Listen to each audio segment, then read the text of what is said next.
Hi. How's everybody? Here we go. Good. Hi, Royce. Okay. So we'll give it a few minutes for more people to roll in.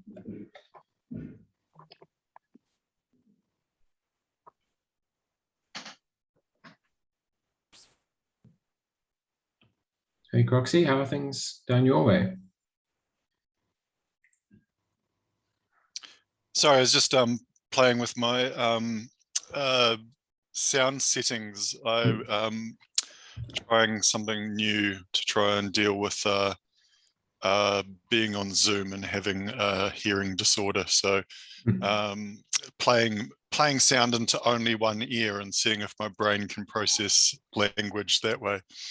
So yeah, it's all very new. No, good actually. What's happening down this way? Just there's a few from the South Island, especially around Nelson Tasman, Marlborough sort of area, who are a bit reluctant to travel up to the North Island for junior camp. So we're just trying to have a local option for them. And Simondo and I are just having a bit of a chat around offering something probably more Marlborough based so that we can do some of those. So day up at the lake, day at sort of Wild Cone and that sort of thing, and then a couple of days running around some sprint maps.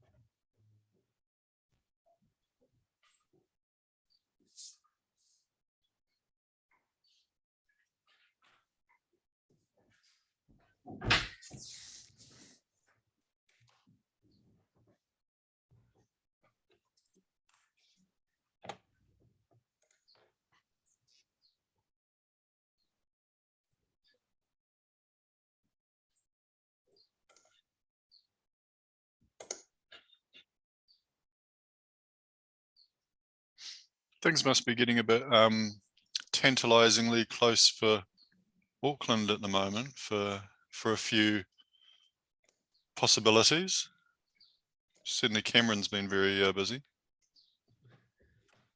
Yeah, we're pretty happy to like not be on the front line and just kind of because I'm in Wellington, just kind of watching to see what the rollout looks like. Yeah, we are looking. It's all good for us. We don't have any like cases in the community, but like we're still expecting to have some more restrictions at some stage. It's only a matter of time before we get cases. Yeah, so it'll be interesting to see how Auckland leads the way forward.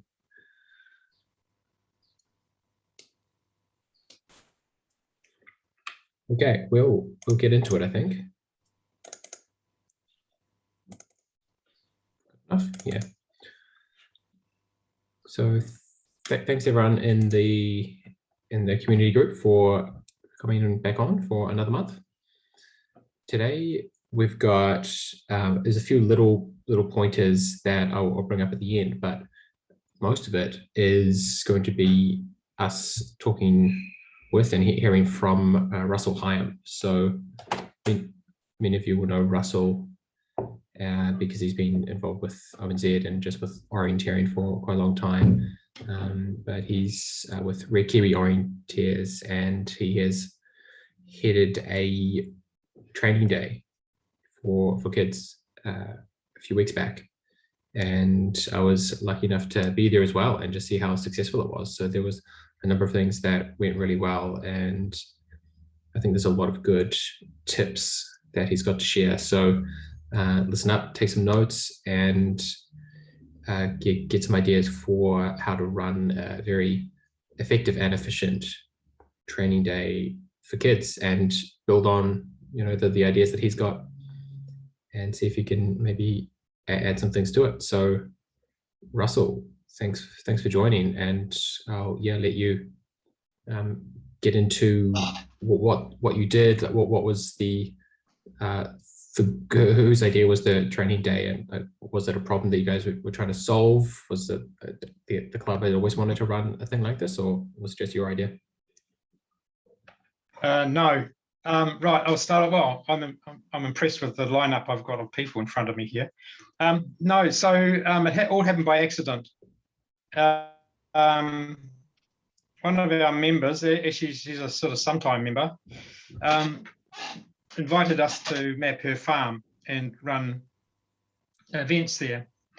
And she said, well, school holidays are coming up. Do you want to put on a 3-day holiday program for kids? And I go, ooh, 3 days? I'm not sure, because it's during the week, and there's not many of us that are available during the week. And I said, maybe 2 days. And I said, look, I've got another problem, marketing. She says, no, I do marketing. Oh, damn, can't get out of it that way. Rightio. She says, I'll put something, I'll get a flyer together. And so she, come up. So she produced this flyer.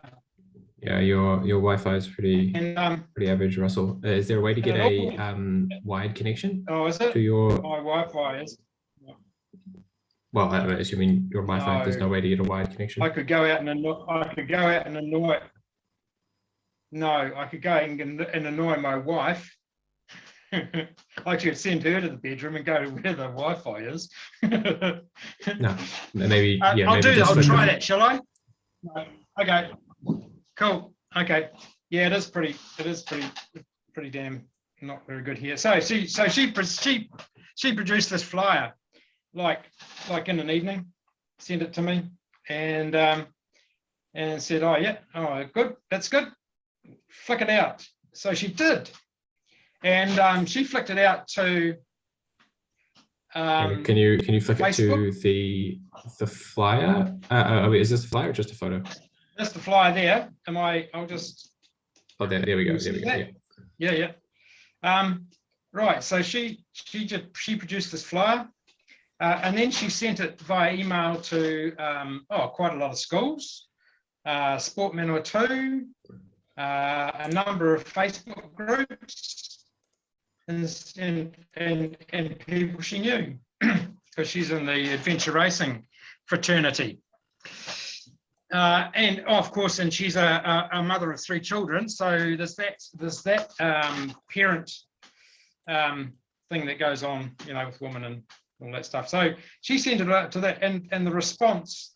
So and then what I did was I flicked it on. Can you see that? So I just put a registration page on our website. Yeah, you'll need to change the sharing to your to the screen as opposed to just the window. So you're currently sharing the PDF Exchange editor window, but not your computer at large. Oh, okay. So how do I do that? So you can, if you hit the green share screen button again. Yeah. And you should be able to choose from the option to share screen as opposed to a particular window. No, can't see that.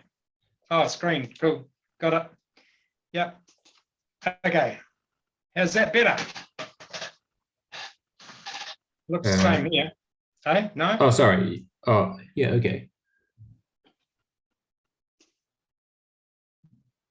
Yeah, that looks like what I think you were trying to show, Russell. Yeah, I think that is what you're trying to show. It's just inside some other window that's using me. Yeah. Oh, yeah, no, it's not perfect, eh? I'll just zoom down a bit so you can see it all.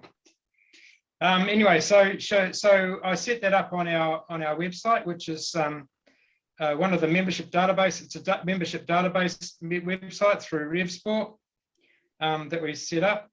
And And then within a few weeks, we had about 80 registrations, and I'm going, oh my God, how are we going to deal with this? So, so the problem was getting enough people to do the get enough volunteers to do the instruction and how to divvy the kids up. So I had 3 people from the club willing to come along, and then a couple of maybes. Then Malcolm threw his hat in the ring. And I was talking to Christo about this, the stress I was under trying to get this together. And he said, oh, yeah, no, invite Jean along. Oh, righty, cool. And Jean, I'm really grateful that Jean accepted, because what we had was a whole bunch of people that were hugely experienced in orienteering. So come the days, we could actually wing it quite a bit because of the experience we had.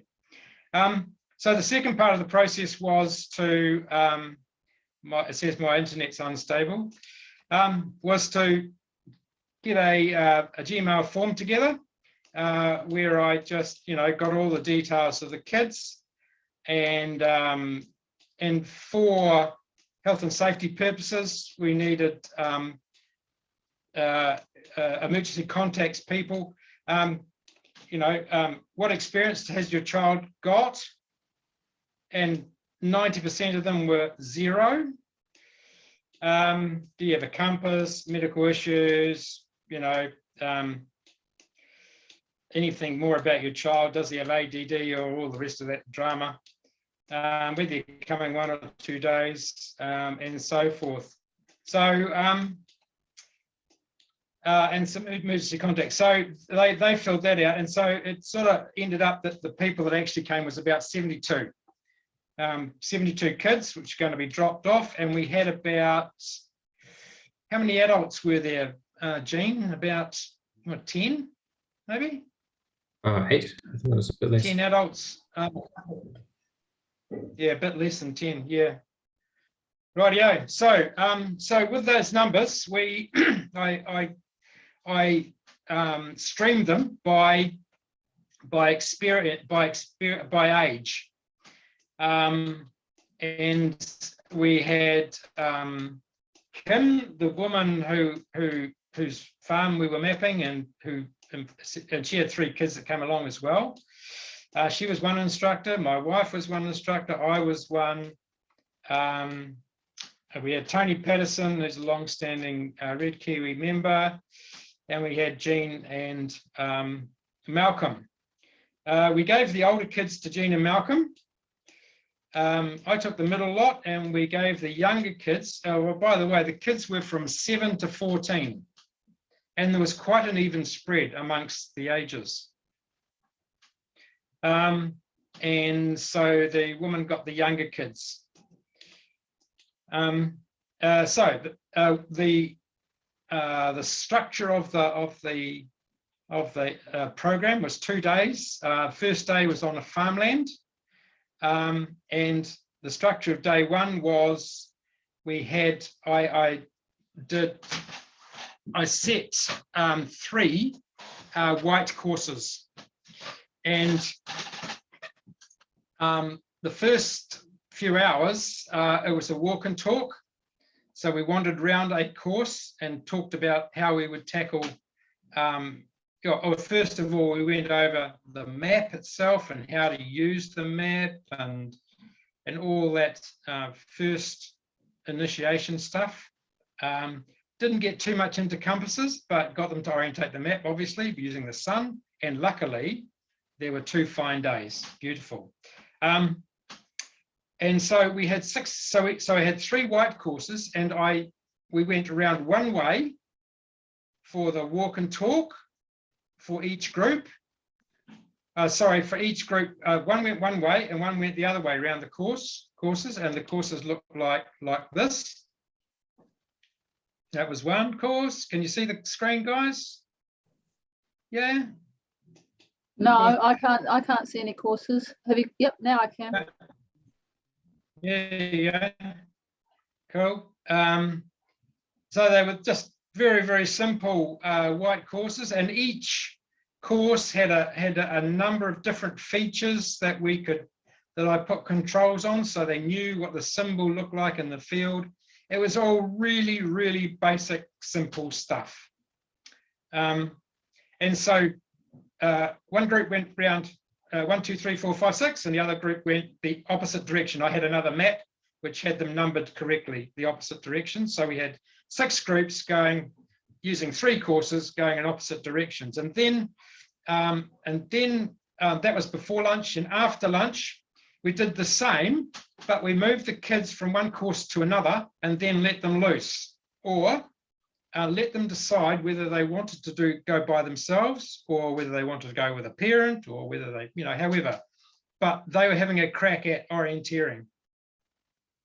With SI as well, we feel in Red Kiwi Land that kids love punch, you're doing it electronically, and they love the printout and all the rest of it. They just love doing it. So we hours of the day.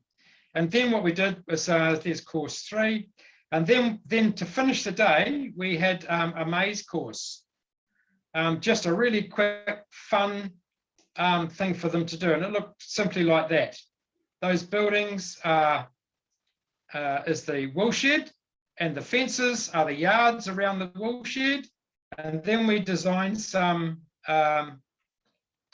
tapes in amongst the thing, and I had 6 different options, and Malcolm set them off at the start at various starts, but we just played it by ear based at the end of the day, and just let them in there probably about 2 or 3 at a time, and they had to run through the maze and come back and give their mates the map, or we let another pair go from the group. So we staggered them going through the maze in that way. And let's see if this works, shall we? Where am I? Wait a second. Can you see my files?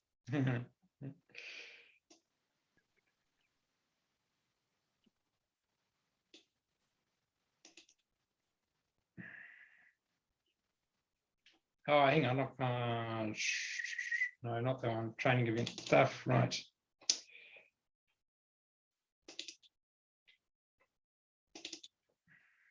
See if this works. Can you see that?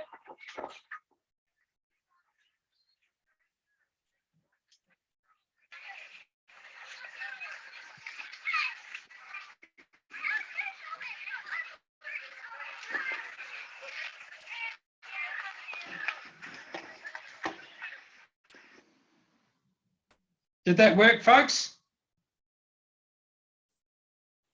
Yeah? Yeah. Cool. Okay, so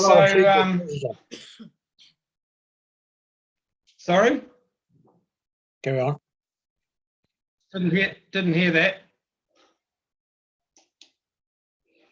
Okay, so then we had the maze, and that was the finish of the day. Then their parents came and picked up their kids again. No, so that was day 1. Great day. Good with farmland, lots of fences, simple stuff to introduce kids to orienteering. Day 2, we headed to the forest at Scott's Ferry. And we started off the day once again with a walk and talk. But this time it was what I call a random row game. So I just put tags around the place, and then the 6 groups were, they're still the same with the same instructors, and the instructors worked out their own path or set of controls to fill in what I thought was going to be half an hour or 1.5 hours, but it ended up about 2 hours with the kids just, oh yeah, let's go here, oh, we'll go this one, and so forth. and learning all about the, you know, the features, not too much about contours, a little bit. Look, and that's a knoll, and that's what it looks like. Yeah, yeah. Oh, let's follow this mountain bike track. Yeah, you know. Oh, there's a pond. Blah blah. And so, you know, so just took them, you know, anywhere they like to go. So I went. So I just asked them, you know, like at the start triangle, where should we go first? And they said, oh, let's go over to the pond. Okay, cool. So how do we get there? You know, and so forth. And we just worked our way around. Not all the controls. I think Malcolm may have got around all of them, and I think Jean's group might have, because they were older kids. And so we worked our way around there. So they're getting a feel of what forest is like. Then I was going to have a star event, which didn't come off because we ran out of time. So I set up a star with at a certain point, and then what we were going to do was to do it in teams, and I listed the controls as hard, moderate, or easy, so they could send different members of the team out and back to a control, hand over the map, and then to send another one out, and so forth. That was the object of the exercise. And I'm not sure if Malcolm may have taken a few out there. I'm not sure if, because the second half of the day, we wanted them to actually do a real orienteering course. So we set up. So I set up a white course through the forest, and it looked like that. I set up a white course and what I call a yellow course. But you see the yellow course, the dashed lines, because there were not many track features in there, and what were in the forest were very subtle, I had to tape or paint trees, like so. If you can see that, I'll zoom in a bit.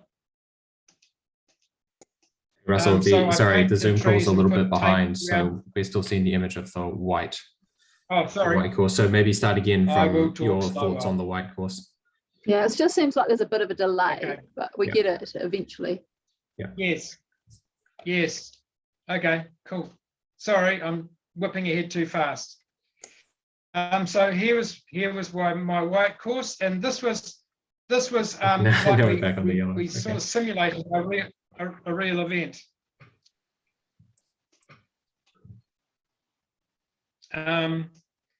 With them having to start without seeing the map, pressing a start box, picking up a map and going.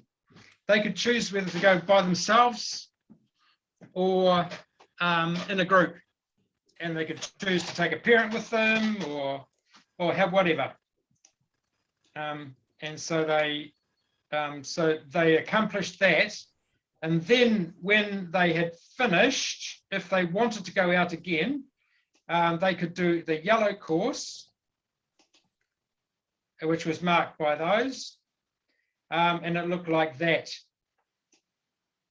So a little bit different to the white course, and off track, but with taped routes throughout the whole course. Because remember, we're talking about kids with zero experience, so I didn't want to lose anyone. Well, we couldn't really, because I chose this bit of forest because of its containment. We had the Rangitikei River down south.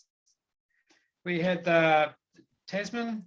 We had the ocean out that way, and farmland out the other way. So pretty damn safe to let kids loose.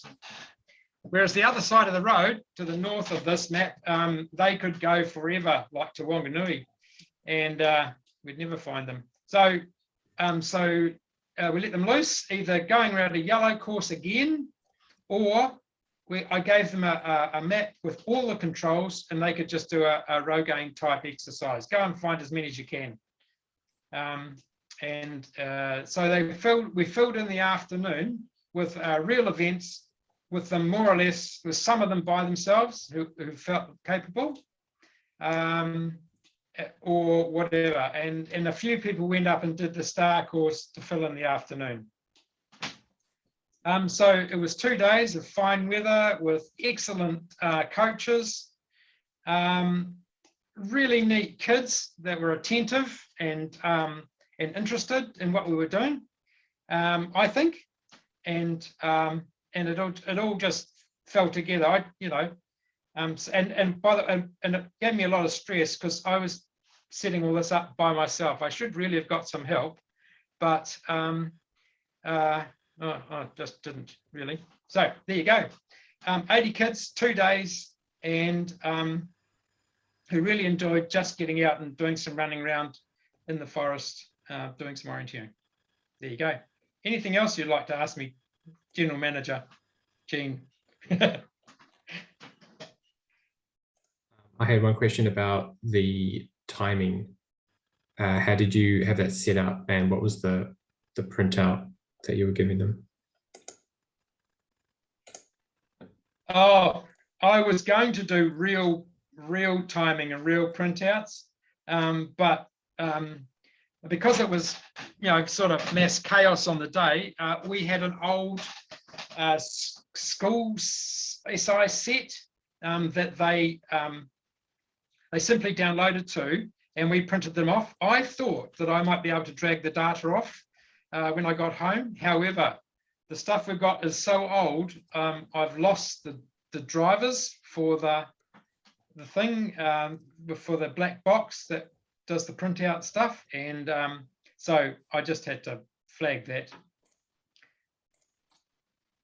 Yeah, and I think that actually worked fine because it was less work for the coaches, and it doesn't really conflict with what the kids want to see. Really, I think they got most of the satisfaction from just getting the little printout and having a laugh about how slow they were. They didn't really Indeed need to see like a result standing or anything.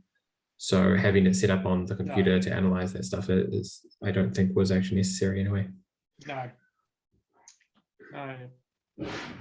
We do have a tablet system as well, which I could have done, but yeah, I simply ran out of oomph and time, and the chaos on the day didn't allow me to do that. Doing coaching as well.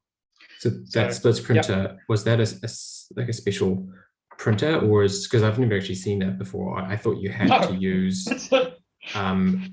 the SI software. I know Jane Harries in Hawke's Bay does this also, where she just prints straight to, they just download straight to the printer and it just spits out whatever they did, whether it was right or wrong.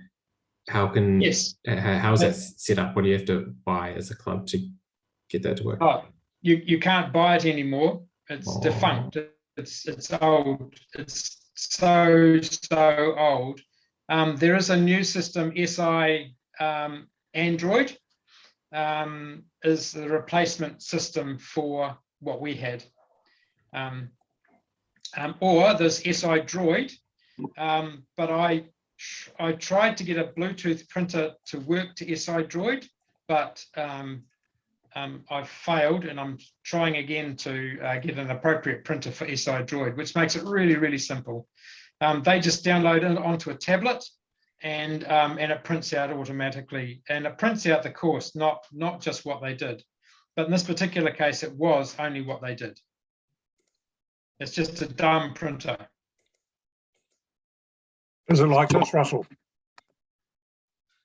Can you see this? Is that what I'm Let's hold holding? that up a bit more. That's the one. Yay! Yep. It's Sort of like that. brilliant. Yes, the one. Yep. All it does is it prints what's on the stick. That's and it. Yep. I reckon it's marvellous. Yes, it is. And yeah, we have that as a spare, Michael, all the time, and we've used it on occasions when things turn to shit. Our club has, I think, that one. That's we have it in what we call our training kit, which we take round for kind of little schools events. And like I said, there's no kind of results comparison other than the kids comparing their splits together. And it doesn't even check if they've got them all or not. No, which also doesn't really matter, or doesn't matter for the training ones. They're all super happy and they say, oh, we got them all. And I'm like, well, we don't actually know if you did, but that's okay. So they're all happy, which is all that we really aim for those kind of schools trainings. Yeah, that's right. Keep it simple. Russell, is my sound on? Do you have Russell? any other questions? Is my Yes. sound on? Yes. Yeah, I just wanted to say, perhaps you Yep. could mention that we had a club event on Westerly Farm yesterday, and unfortunately I wasn't able to attend the coaching events, but I could see that you had a lot of enthusiastic children coming back for this club event and bringing parents along. I just wondered if you wanted to comment on that. You just have, Royce. Say no more. Yes.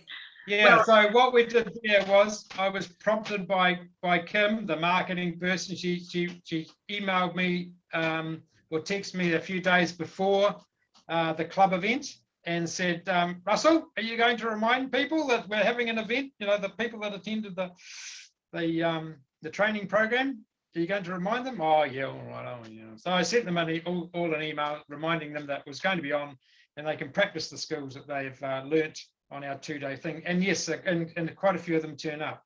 I have to say though that a lot of the people that turned up were actually Kim's friends as well. So there's it's that sort of what can I say? Those groups of people, when they get together, it's a bit like an adventure racing team. You contact one, they'll bring all their mates along. And likewise with mums, they bring their kids and they contact. So so they came along. Well, I don't know. This is not an exercise in trying to get members. It's more of an exercise. I realize it's more of an exercise in introducing kids to orienteering,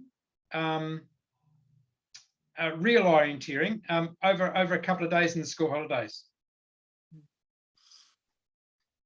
and then see what comes of it.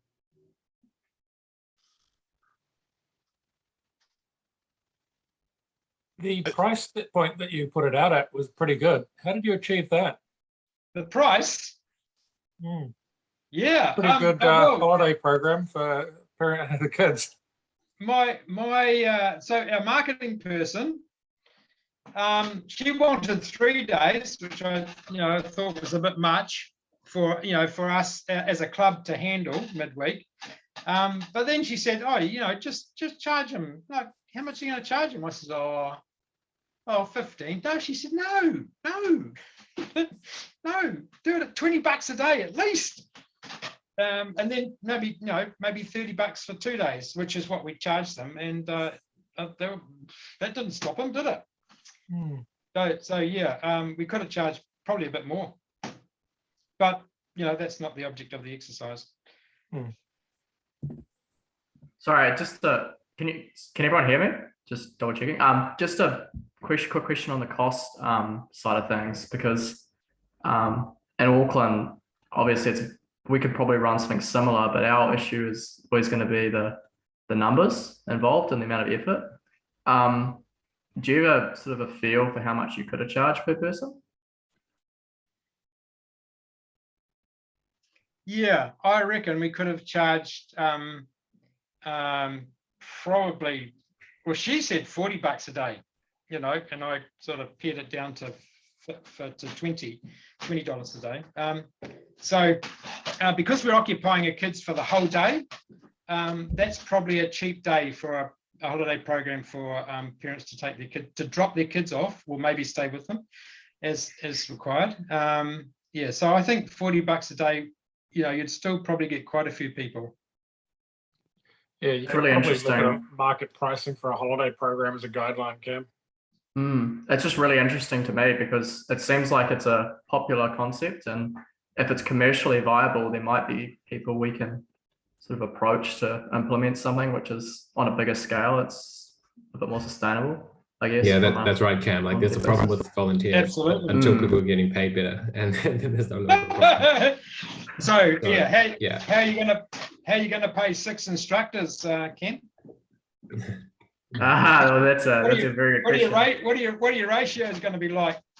Yeah, well, that's why I'm just curious about the numbers, because there are people, and I guess we've got like Turkey in Auckland that are running events, schools events commercially now, because it's got out of our, those things have got out of hand in terms of the amount of volunteer hours and that so it's sort of a concept that's already in play, and I'm wondering whether it's worth talking to them and mentioning the success of this program and whether there's an opportunity for them there, because it's while if another company is running this sort of thing with a little bit of input from their volunteering clubs, at the end of the day, we're all going to benefit from that. That's why I find it quite interesting. Yeah. I think, yeah, sorry, Jane. Yeah, I was just going to add that, yeah, it's like, this is new that you're actually asking that question, Cam. Like, it's never really been a place where we could ask that question before about how much can you charge. It's always been, should we charge 0 or 5 kind of thing. And so that this is what Russell's done is actually like breaking a bit of a trend to charge that much. And yeah, I think it's kind of uncharted territory from now on. So we don't know how much you can charge. Someone's going to have to test it, push the boat out and see what is too much, and then kind of come back from there. Or I don't know how we work it out, but probably trial and error, or just ask parents what that they feel is fair based on the other things that they spend money on. So yeah, no one really knows. Interesting. We're kind of going the other way a little bit as well, and trying to innovate with new sort of products and offerings to see how many children we can deliver an event to at least cost and volunteer input, and still deliver a quality experience. Because with South Auckland, we've got a really strong driver to serve our community at a least possible price point, rather than trying to establish what a market price point might be.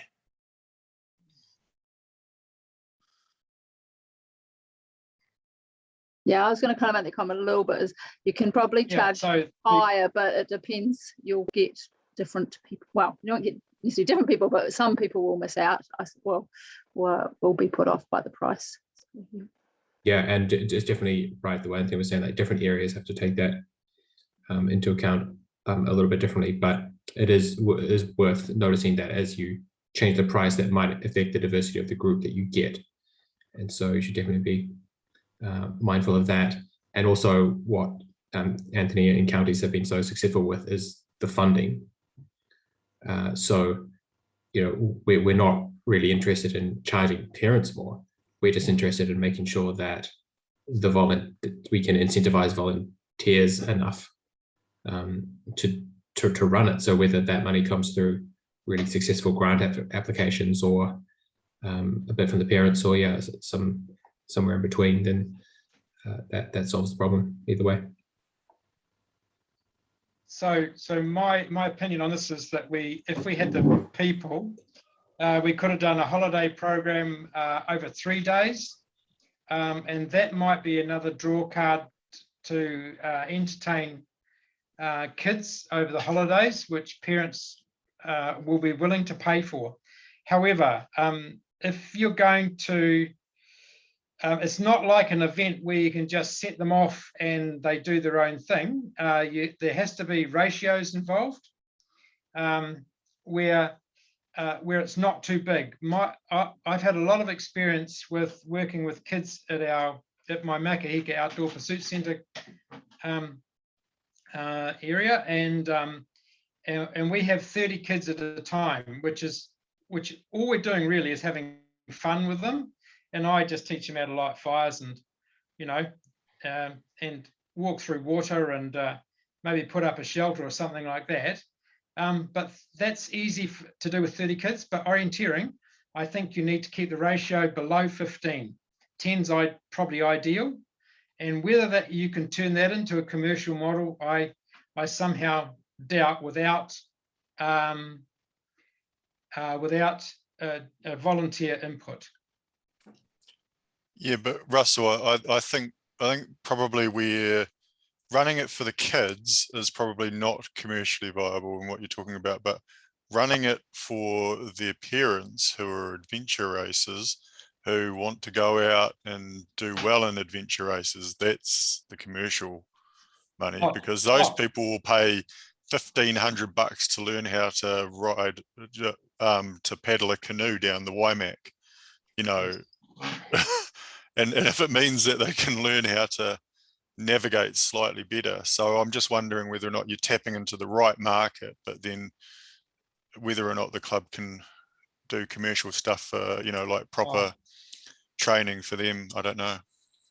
Yeah, I don't think Russell's intention was to make money anyway, obviously. I don't think so yeah, if the intention was to make money, you might have done it differently, Russell. Your intention was to you weren't, don't know if you even had an intention. You were just persuaded to do it. Yes, that's right. And by the way, Michael, the marketing woman that prompted me to do this, she runs adventure racing weekends for women already, and she's called Adventure Racing Training Retreats or something. So she already does that, knows the stuff. I also train adventure racers, but only in the navigation skills, not in anything else. Obviously, I can't paddle and can't ride to save myself. So. Oh no, I only meant it in terms of investing in people and making them better. You know, like enjoy make them wanting to come into orienteering as opposed to navigation, because they're the sort of people that once you capture it, and they seem to have a hell of a lot of energy, and that's a big driver in our club, having people who are adventure racers. Yes. And will drive the local sort of like market, so to speak, and bringing their kids in as well. So yep. That's more why I'm saying about investing in the adults and the parents as well. Yep.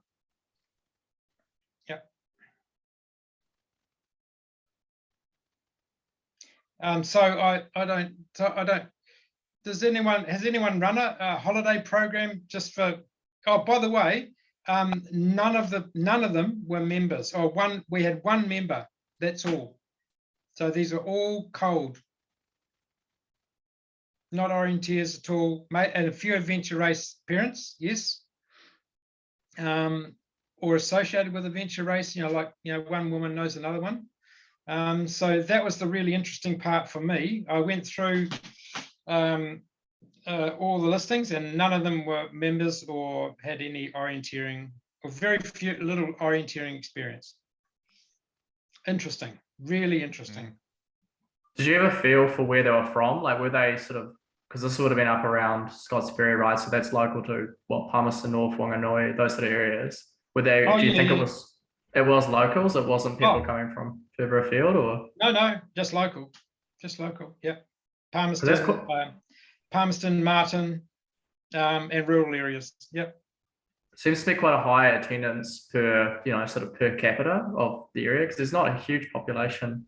I guess Palmerston North's fairly big, but if you were to scale that to sort of Auckland or Christchurch or even Nelson, I guess, that's quite a high attendance rate, I would have thought. So that's quite interesting.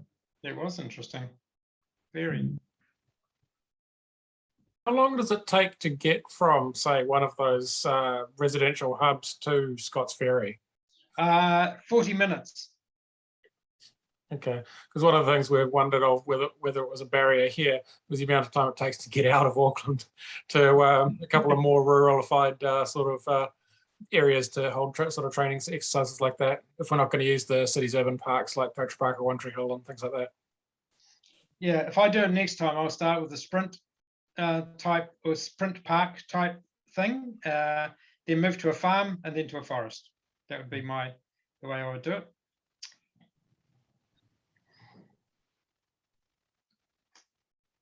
On that note, you did start with a farm and go to a forest, and I wanted to add that made things a lot easier.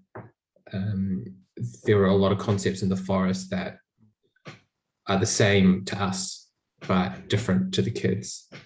And that was really clear coaching them. And I'm glad we could not have to deal with some of those things, because we're throwing so many new concepts at the kids on the first day that there were a number of them that we could just kind of like sweep under the rug, and just like compass and contours.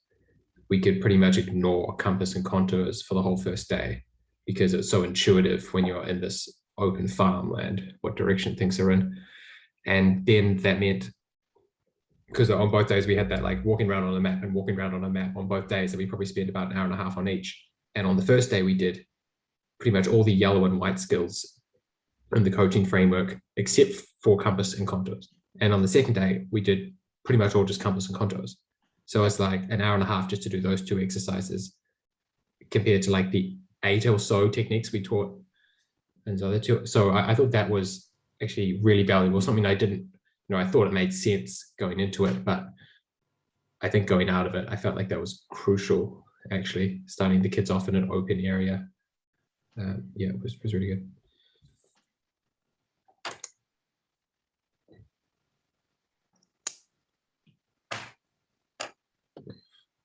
Cool. Well, any other questions for Russell? I've got a whole bunch of notes down, but if there's any other questions that you'd like to ask and get them included into the notes, then now's a good time.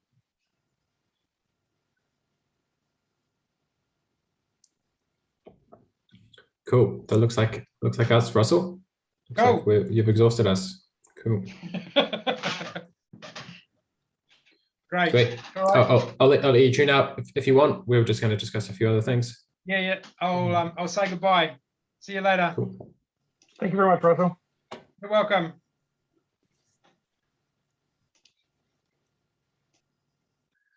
Cool. I thought that was really good. And the other thing I wanted to mention, I'll bring it up here.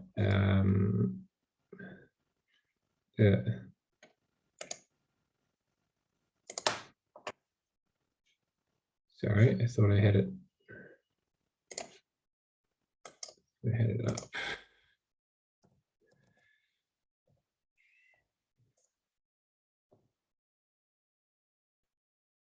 So I'm going to be posting all things to this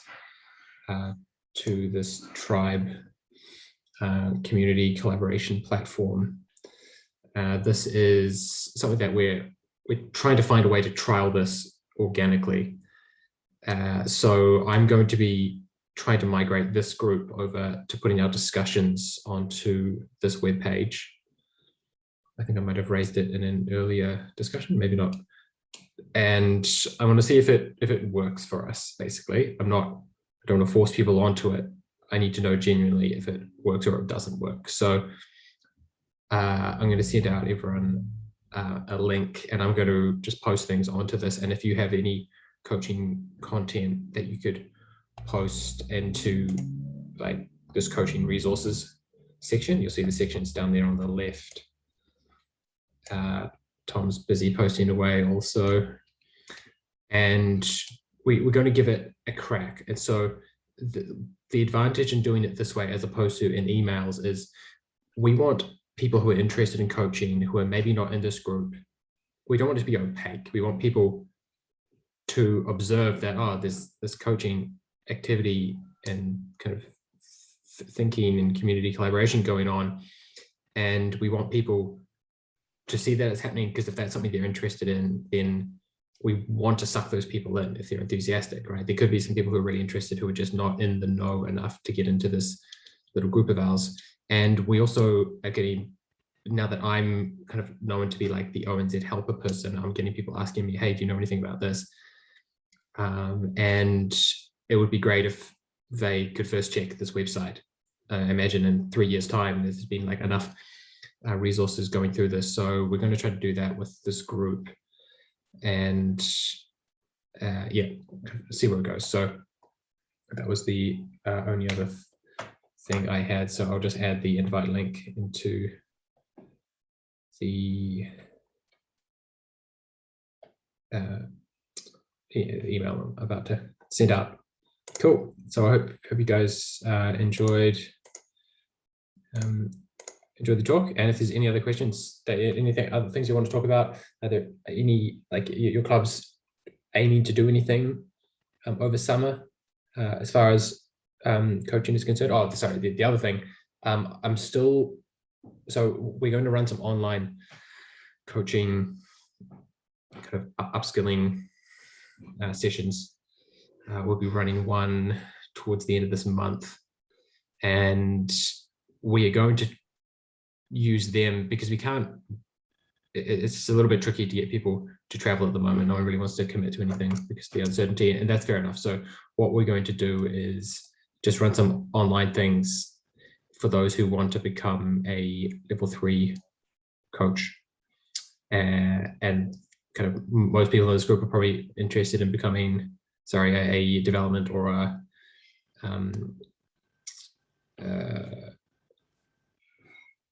development coach.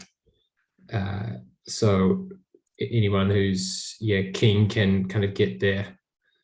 I guess it's probably, well, we're probably going to just call it like the qualification for now, and just turn a bit of a blind eye towards that. In the future, we want the qualification things to be a bit more in person, just because it's all a bit niggly at the moment, trying to get people to meet up. So expect an email around that. But the other thing I'm still waiting for a number of people is a list of more people from your clubs who are keen to join in. I'm sure it's not just you. Some people have got back to me and said, hey, here are 3 other people from my club who are definitely keen to jump straight into being a development coach. And obviously I know many of their names. I'm like, yeah, okay, this person's a better orienteer than I am. This is the person I asked for advice. So like, obviously they're going to be, skilled enough, but we just have to get them through the system in some way. So yeah, please, if you haven't got to me already, just shoulder tap in your club who's keen. You probably know who's keen anyway, and just tell them that they need to attend, and tell me that they're going to attend, and I'll make sure that no threads are left. So yeah, the other two announcements: tribe, and tell me who from your club wants to be a development coach, so we can get you guys started to run your own coaching stuff. So it's not just me. And yeah, are there any other things you guys planning to run over summer as far as coaching? And is there anything you need from or could use from me to do that? Like Russell called me up and got me to help run that. You guys can call on me to help out with stuff. Jane, 2 things. The tribe platform, it says there's a sign-in option at the bottom. I mean, when I go to sign in, it just says what's your password and stuff. There isn't a new person. So how do you become a new, or is this using some other login for something else? No, there's an invite link which I can post. I was going to add into the email. Oh, cool. Okay. If you're itching to get through, it's in the chat right now. So the second thing then was probably more with the junior camp alternatives that are being sort of done, and I think it would be really cool if yourself or something, because I imagine that the camps might have overlaps. If there were days that they were potentially like running like a little joint common session. So on like a Zoom or something, or just a presentation, or for the different camps, because I imagine the Auckland one will be non-residential, so it might be quite good for them to be able to see what the other camps are up to, or to have a session in the evening that they can go away after doing their daytime activity. They can go away and then there'll be a session for them to go and log on to Zoom and see something. Cool. We might you were just get imagining really each sad night. and jealous though. Sorry, Anthony? We might just get really sad and jealous of all your freedoms. No. Sorry. I think it would be cool. I think people do like to be reminded that there is a wider community, especially at the moment. So that is something that I think is a good idea. And who's running? So you're running the. Well, I'm just Nelson doing one. I one just need to know for who to- a small group from Nelson and Marlborough, and if there are any other South Islanders who want to come along, then they're more than welcome. And there's a Christchurch one also. Right? Well, no, there's the other one is being run by Paul Teasdale Special, based around what the original camp was going to be for 4 days. So yeah, okay. I assumed there was there's a northern, central, southern, but maybe I expected that so much that that's actually what I read, even though that's not what was written. There's the central one could be also central southern. Paul had said so.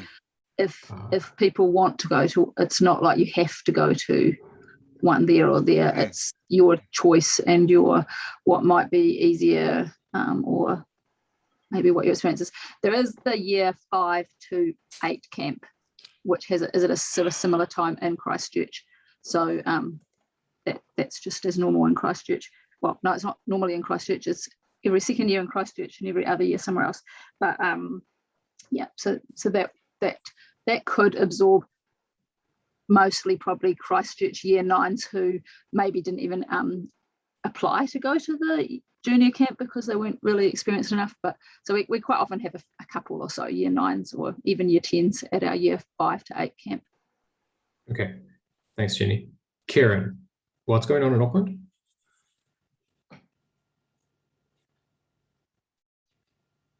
Kieran, you there? I think it's Robbie from Counties Manukau is that's Counties, yeah. Is the one who's organising it. So in that case, Anthony can give us the updates. Yeah, I was going to say Anthony's probably the one to speak about this. Yeah, we're trying to hastily prototype up something. We've got you're right, non-residential. The current working model is a 3-day, 17, 18, 19 December, I think it is. So drop me a note. I'm really interested in some kind of video link up. That's a really good idea. We're planning on doing one dinner and one evening event. At the moment, it's scheduled for the Thursday after what's likely to be a sprint day. Day 2, forest day. Day 3, a sort of like a championship, forest in the morning. Oh, sorry, sprint in the morning, forest in the afternoon, or some kind of long for the kids. And we're trying to understand what the capability to deliver is. So just get an idea of coaching and support staff numbers at the moment. And that's kind of where we are. Next meeting is Wednesday this week to go through that. And we've got a number of smaller subcommittees which we've sort of devolved to take on each of those 4 events, the 3-day and the 1 evening events. Cool. Okay. And those dates are going to be the same for the central camp and your camp?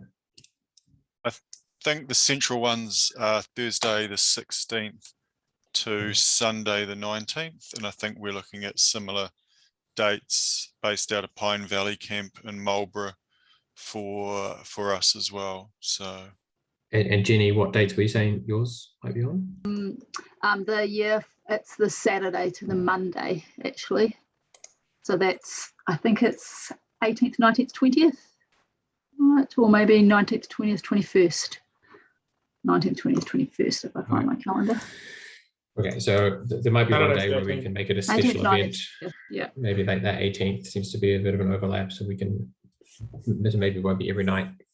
Maybe it's just one, but it'd be cool just as a special event, you know, something to get the kids excited for, and they're going to know some friends that they can poke faces at and stuff like that. It's good, just good vibes at least.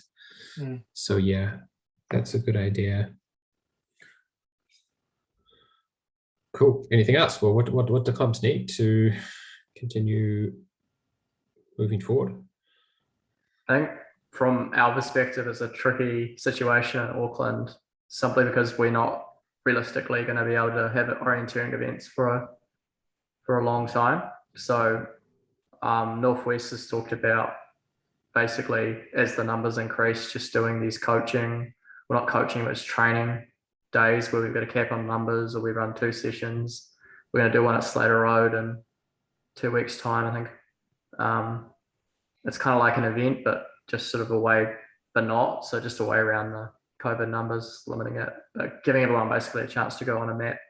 I've been doing sprint trainings around Auckland, a bit of physical training. Again, it's just meeting up, really simple, nothing complicated. And one of the feedback I've gotten from a lot of people was probably nationwide, but especially in Auckland, is very low motivation amongst.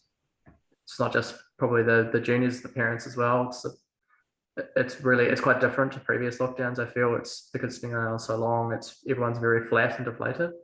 But that's where we have found. I've had a few feedback. Parents give me feedback already saying that just 3 weeks of this is sort of really been beneficial for the mental health of the kids, which is interesting that I've had multiple comments on it. But something to keep in mind if any other regions sort of encounter the same issue. It's even just putting on just a little, training with fitness group training, like what I've been doing, generally getting with 6 to 10 people, can make a massive difference. Yeah. Cool. Yeah, I find that personally pretty encouraging. Similar sort of things, and we've noticed that the parents and the kids in particular are just itching to get out and do almost anything. So yeah, we're maxing at 10 at the moment for the training events. Luckily, we've got like a couple of families, mum and a daughter, a couple of sisters, 3 sisters. So, having bubbles sort of reduce the entire size, so it's a bit easier to do some training and coaching. But yeah, we're hopefully next week we're going up to 25, I think, we can. For outdoor events. But yeah, they're just itching to get anything. We've actually had quite a bit of organic growth in club numbers over this lockdown with people saying, hey, they've been seeing the online stuff that we've been posting, those contactless print and run sort of maps, and starting it. So how can we get into orienteering? So that's actually been something that's really interesting that we've noted. Cool. Thanks. That's been an hour, so I'm gonna call it there for this time.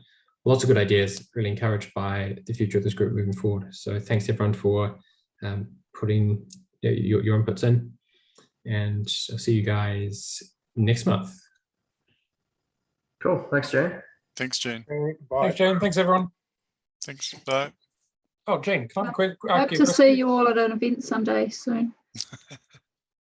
Yes.